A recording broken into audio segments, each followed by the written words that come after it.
अस्सलाम वालेकुम दोस्तों। आज हम बात करेंगे ज़हीन लोगों के 10 नफ्सियाती निशानियों पे, जो आमतौर पर नज़र नहीं आती, मगर माहिर नफ्सियात और जदीद तहकीक की रोशनी में ये बहुत अहम है। ये वीडियो उन लोगों के लिए है जो खुद को बेहतर तौर पर समझना चाहते हैं या दूसरों के ज़हनी साख्त को जानने में दिलचस्पी रखते हैं। चलें इस टॉपिक को अब खूब डिटेल से देखते हैं। पहली निशानी है क्यूरियोसिटी, जिसको उर्दू में तजस्सुस बोलते हैं। नफ्सियात के मुताबिक ज़हीन अफराद का तजस्सुस सिर्फ सवालों तक महदूद नहीं होता, वो इल्म की तख्लीक पर यकीन रखते हैं। मिसाल के तौर पे आइंस्टाइन ने कहा था, मैं कोई ख़ास ज़हीन नहीं, बस मसाइल पर ज़्यादा देर तक सोचता हूँ।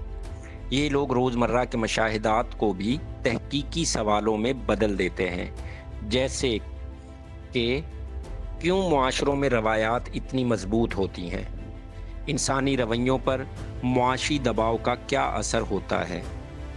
ऐसे सवालात को सोचकर वो इनके जवाब की दौड़ में इल्म की तख्लीक का काम सरंजाम दे रहे होते हैं। दूसरे नंबर पर है मुश्किल फ़ैसलों में लॉजिक को तरजीह देना, मंतक को तरजीह देना।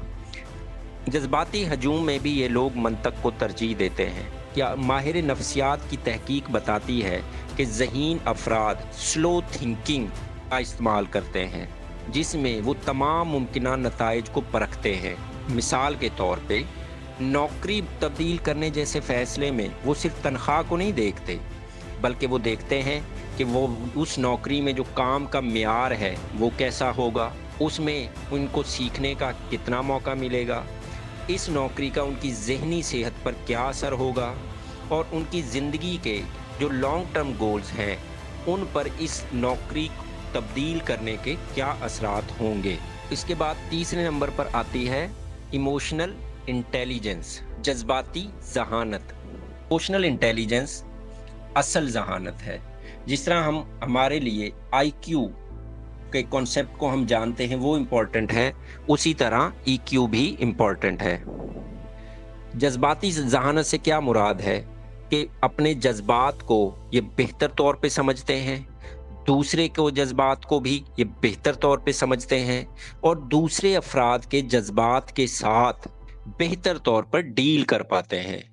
ये लोग तनकीद को ज़ाती हमला नहीं समझते, दूसरों के गुस्से को फरेबी जज्बात के तौर पर देखते हैं, जैसे किसी का चिड़चिड़ापन दरअसल थकावट या बेचैनी का इशारा होता है। नंबर 4 पर है साइंटिफिक स्केप्टिसिज्म, साइंसी शक की आदत। ज़हीन लोग हर दावे को सबूत की ऐनक से देखते हैं।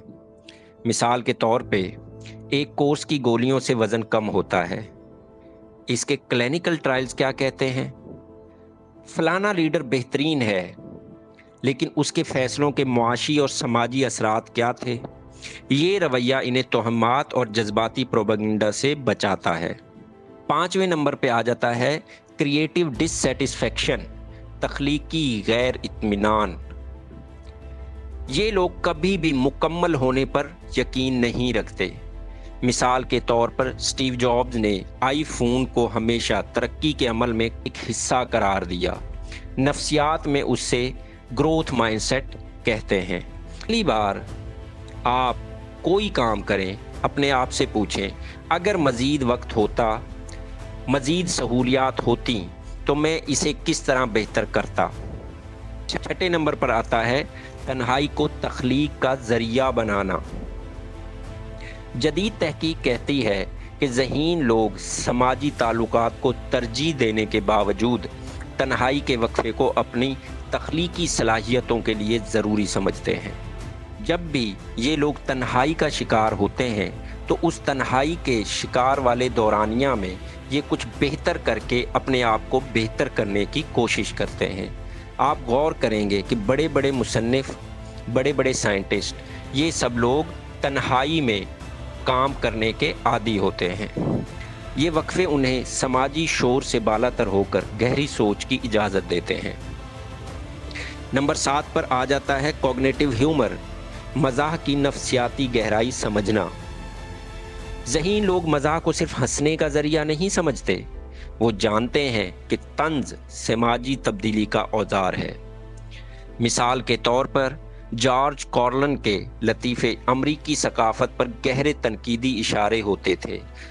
پاکستان میں ہمارے انور مقصود کے طنز اور مزاح سے بھرپور باتیں اصل میں ہمارے ڈیفرنٹ مسائل اور پرابلمز کو اجاگر کر رہی ہوتی ہیں۔ یہ لوگ ایسے لطیفوں کو سراہتے ہیں جو سماجی نفسیات یا انسانی رویے کی پیچیدگی کو اجاگر کرے۔